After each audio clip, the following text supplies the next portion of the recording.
देखो, कल हम लोगों ने पढ़ा था कॉलिगेटिव प्रॉपर्टीज़ क्या होती है। कॉलिगेटिव प्रॉपर्टीज़ के बारे में पूरा डिटेल में तो खैर नहीं पढ़ा था, पर इतना पढ़ा था कि कॉलिगेटिव प्रॉपर्टीज़ क्या होती है। The properties which depend on the properties of solution which depend on the number of particles, यानी कि नंबर ऑफ पार्टिकल्स पर डिपेंड करती है किसके, सॉलिड पार्टिकल्स पे। तो उसको हम क्या कहते हैं, आपका कॉलिगेटिव प्रॉपर्टीज़ कहते हैं। The properties of solution which depend on the number of solid particle not depend on the nature of solute is known as colligative properties.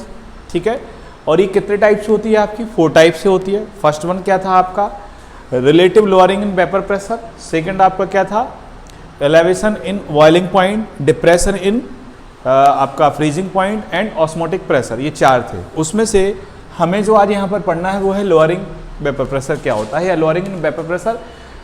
Mostly इसमें जो पढ़ना है लोअरिंग इन वेपर प्रेशर क्या है ये तो हम पढ़ चुके हैं, पर यहाँ पर जो हमें पढ़ना है वो पढ़ना है relative lowering in vapour pressure. ठीक है, तो इसको हम स्टार्ट कर दें।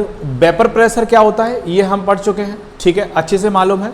क्या होता है आपका कि जब हम एक कंटेनर में एक लिक्विड मटेरियल लेते हैं या वाटर लेते हैं और फिर उसको हम कवर्ड कर देते हैं, ढक देते हैं, फिर जो वेपर बनती है तो rate of evaporation and rate of condensation जब इक्वल होती है, इक्विलिब्रियम स्टेट में होती है, देन उस समय वेपर के द्वारा जो प्रेशर सरफेस पर क्रिएट होता है उसको हम क्या बोलते हैं, आपका वेपर प्रेशर कहते हैं।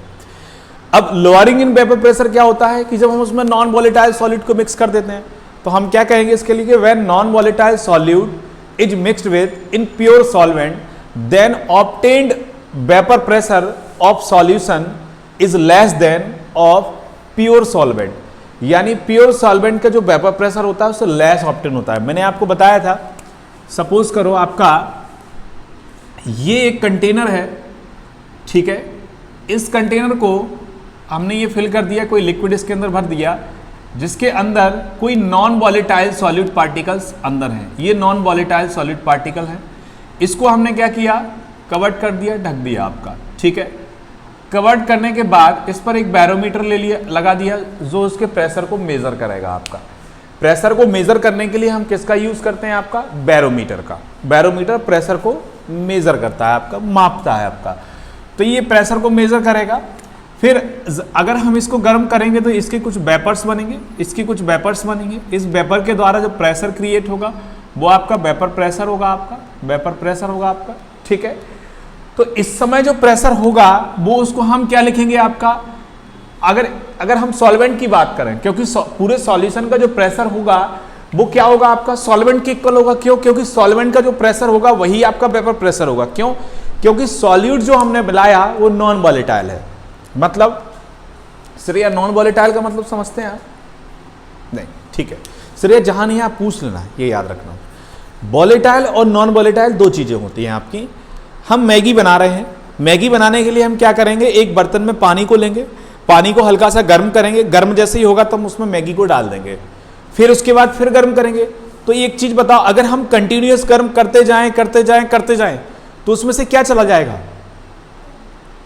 पानी खत्म हो जाएगा, वेपर बन के चला जाएगा। पर क्या मैगी जाएगी?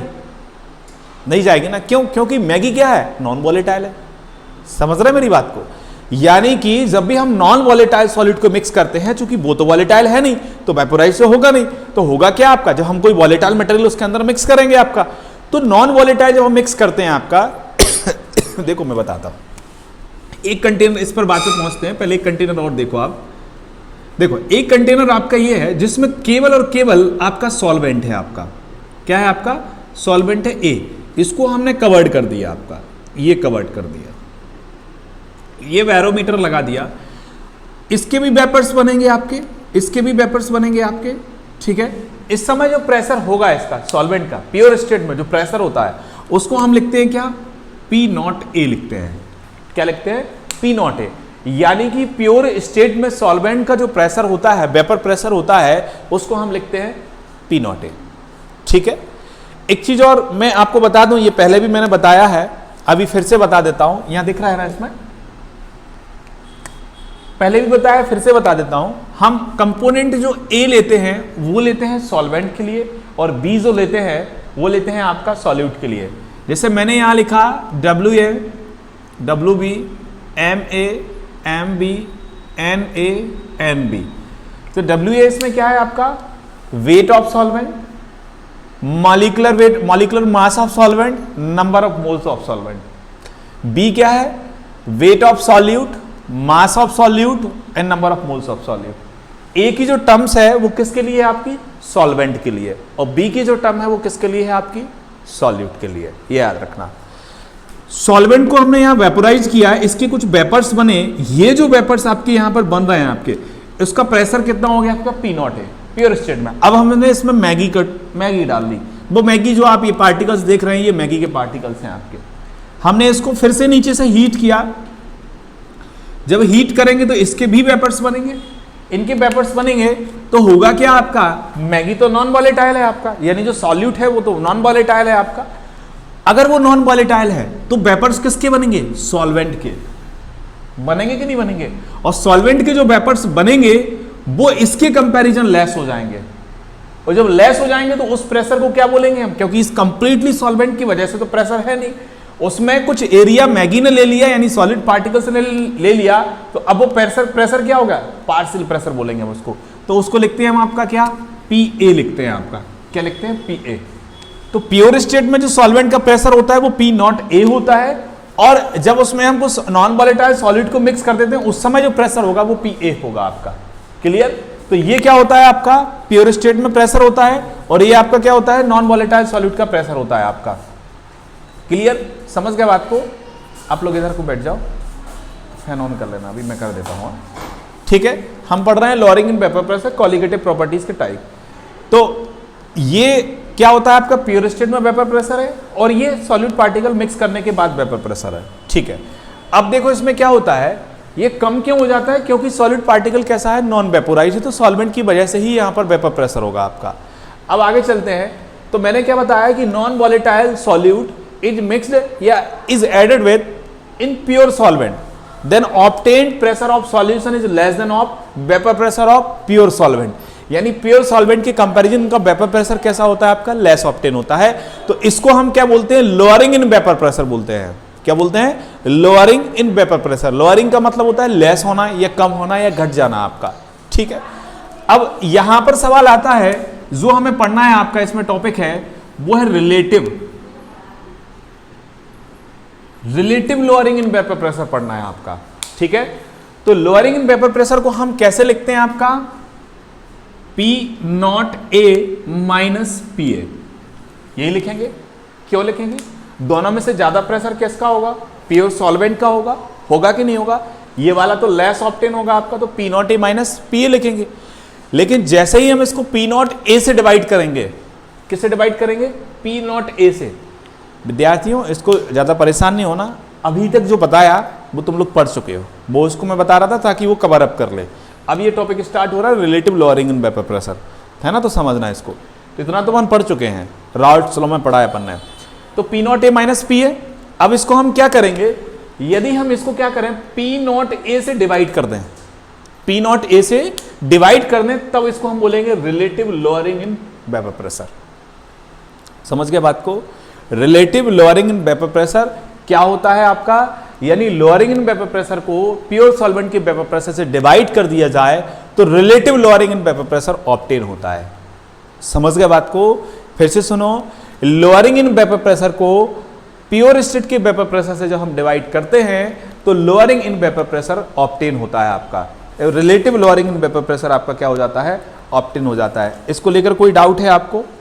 इतना समझ में आया? ठीक है, अब ये relative lowering in vapour pressure obtain हो गया। अब राउट्स की कहानी खत्म नहीं होती है। राउट्स ने क्या बताया था कि जो वेपर प्रेशर होता है आपका सॉल्यूशन का, वो किसके प्रोपोर्शनल होता है? मोल फ्रैक्शन के। है यार, किसके प्रोपोर्शनल होता है योगीराज? मोल फ्रैक्शन के, है ना? तो इसको हम क्या करेंगे? आपका मोल फ्रैक्शन की प्रोपोर्शनल लिख लेंगे। किसके? सॉल्यूट के मोल फ्रैक्शन के, तो XB लिखेंगे। क्लियर? XB किसका मोल फ्रैक्शन होगा आपका? सॉल्यूट का। XA लिखते तो किसका मोल फ्रैक्शन होता? सॉल्वेंट का। समझ गए बात को? तो ये सॉल्यूट के मोल फ्रैक्शन के डायरेक्टली प्रोपोर्शनल होता है। ये किसने बताया? राउल्ट ने।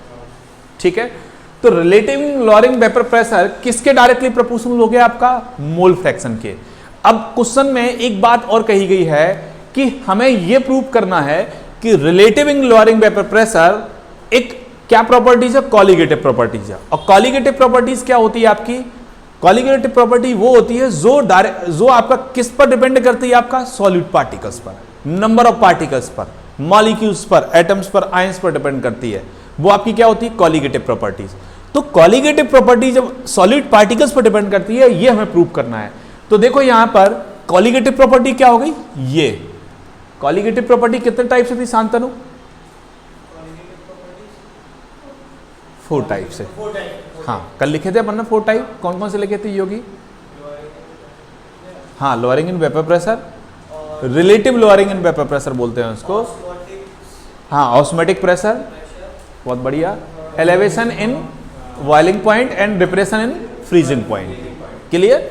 तो ये आपके क्या थे, कॉलिगेटिव प्रॉपर्टी। तो इसमें से हमने फर्स्ट प्रॉपर्टी को उठाया और हमें ये प्रूव करना है कि कॉलिगेटिव प्रॉपर्टी है। तो देखो राउल्ट लॉ क्या क्या कहता है कि ये किसके प्रोपोर्शनल है, आपका मोल फ्रैक्शन के, सॉल्यूट के। अब ध्यान से समझना, मोल फ्रैक्शन क्या होता है, मोल फ्रैक्शन होता है जो डिपेंड करता है नंबर ऑफ मोल्स पर। और नंबर ऑफ मोल्स क्या होते हैं, जो उसका मास उस पर डिसॉल्व होता है सॉल्वेंट के अंदर। यानी कहने का मतलब यह है कि X B is equal to क्या होगा, N B upon N A plus N B. ये होता है किसी भी वन कंपोनेंट के नंबर ऑफ मोल्स यानी एंड उसका टोटल नंबर ऑफ मोल्स जो होते हैं आपके उस सॉल्यूशन के अंदर, उनके रेशियो को हम क्या बोलते हैं, आपका मोल फ्रैक्शन बोलते हैं। तो N B is equal to क्या हो जाएगा, sorry X B is equal to क्या हो जाएगा, N B upon N A plus N B. कितना ईजी है। अब देखो ये किस पर डिपेंड है, नंबर ऑफ मोल्स पर। और नंबर ऑफ मोल्स किस पर डिपेंड है, नंबर ऑफ पार्टिकल्स पर। और नंबर ऑफ पार्टिकल मतलब उसके नंबर ऑफ मासेस पर, कितनी क्वांटिटी में वो डिसॉल्व है। तो ये यहां से प्रूफ होता है अकॉर्डिंग टू राउल्ट्स लॉ कि जो relative lowering in vapour pressure है वो एक प्रॉपर्टीज है, किस चीज की प्रॉपर्टीज है, कॉलिगेटिव प्रॉपर्टीज।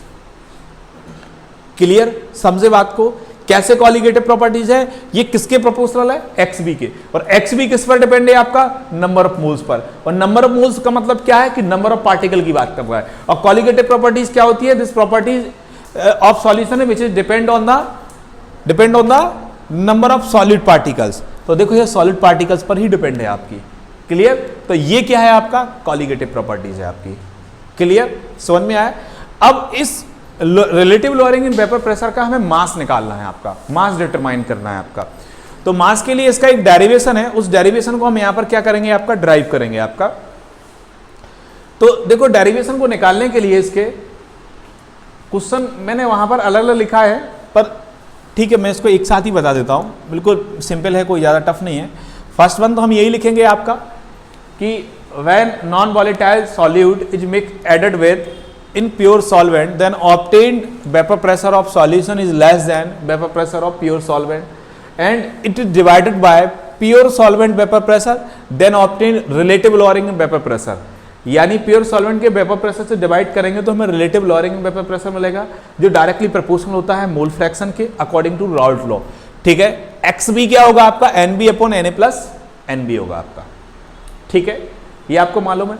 अब एक चीज मुझे बताओ, N A is equal to क्या होता है and N B is equal to क्या होता है, मालूम है?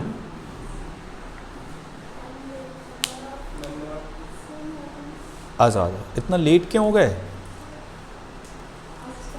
कोई बात नहीं बैठ जाओ, टॉपिक ऑलमोस्ट खत्म ही हो गया लगभग, कोई बात नहीं, मैं अभी दोबारा से रिपीट कर दूंगा। तो बताओ N A is equal to क्या होता है और N B is equal to क्या होता है?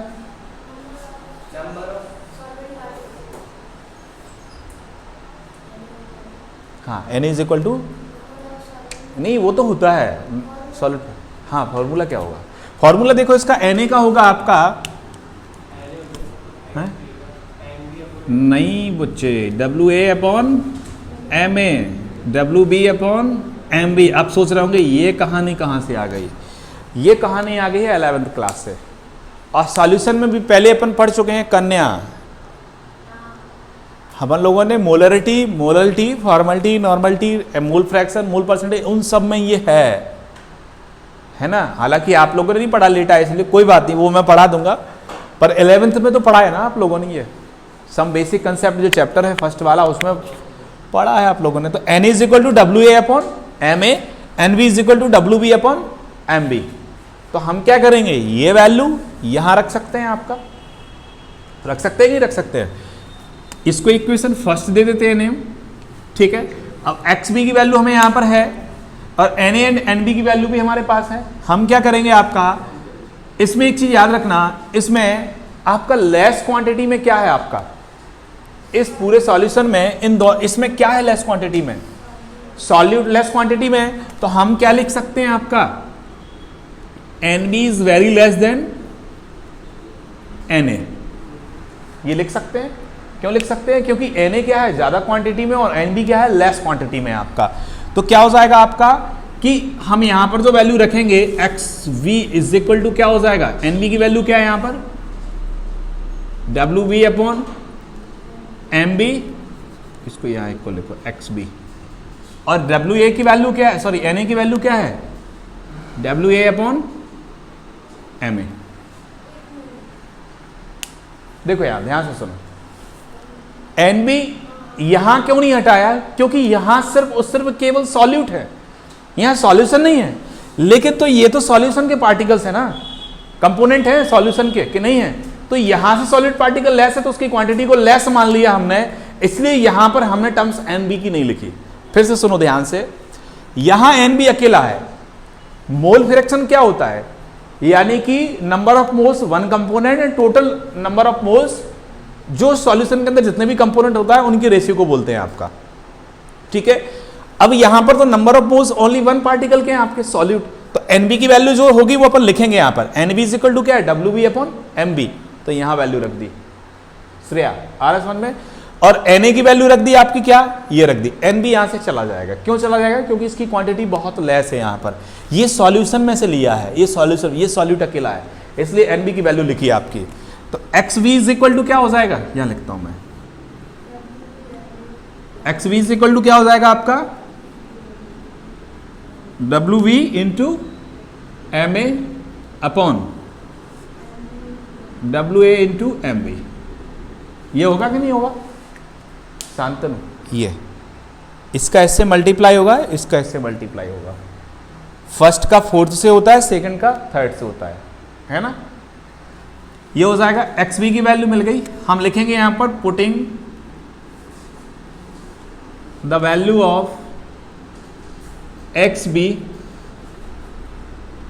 इन इक्वेशन फर्स्ट, ठीक है, इसमें रखेंगे इक्वेशन फर्स्ट में एक्स बी की वैल्यू यहां रखेंगे, तो क्या हो जाएगा आपका, P naught A minus P A upon P naught A is equal to क्या हुआ भाई, तुम लोगों की बड़ी खुसर पुसर चल रही है, डब्ल्यू बी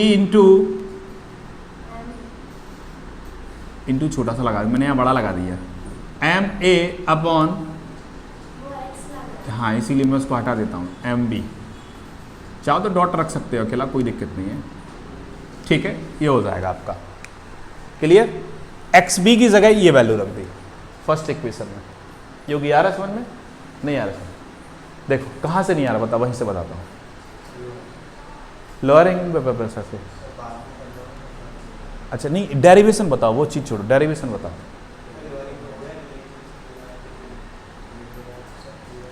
इसके लिए टाइम पर आना सीखो तुम लोग, अगर टाइम पर नहीं आओगे तो डेली एक टॉपिक छूटेगा, ये पक्का मानो। मैं 10 बजे स्टार्ट कर दूंगा, अगर एक आया तो भी स्टार्ट कर दूंगा,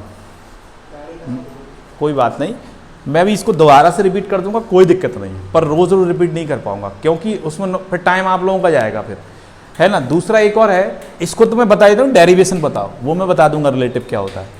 डेरिवेशन आ रहा है समझ में कि नहीं, एक्स वी की वैल्यू कहाँ रखी हमने, यहां रख दी, इधर आ रहा है समझ में आप लोगों को, अनुराधा मैं बता दूंगा अभी, श्रेय आ रहा है समझ में, एक्स वी की वैल्यू यहां से उठाकर कहां रख दी, यहां रख दी आपकी। जब वैल्यू को हम यहां रख देंगे तो ये इसके इक्वल होगा कि नहीं होगा आपका, इतना तो दिख रहा है, बिल्कुल सीधा सीधा सा है ना। अब क्या करेंगे हम, आपका एम बी के इक्वल लिखना है हमें, क्योंकि हमें निकालना क्या है, मॉलिक्यूलर वेट ऑफ लोअर, इसका मॉलिक्यूलर वेट निकालना है हमें आपका सॉल्यूशन का। तो कैसे निकालेंगे हम, आपका M B is equal to W V into M A upon W A into P naught A minus P A upon P naught A, चाहे तो हम पी नॉट ए को ऊपर भी ले जा सकते हैं, ये मॉलिक्यूलर वेट है इसका, समझ गए बात को।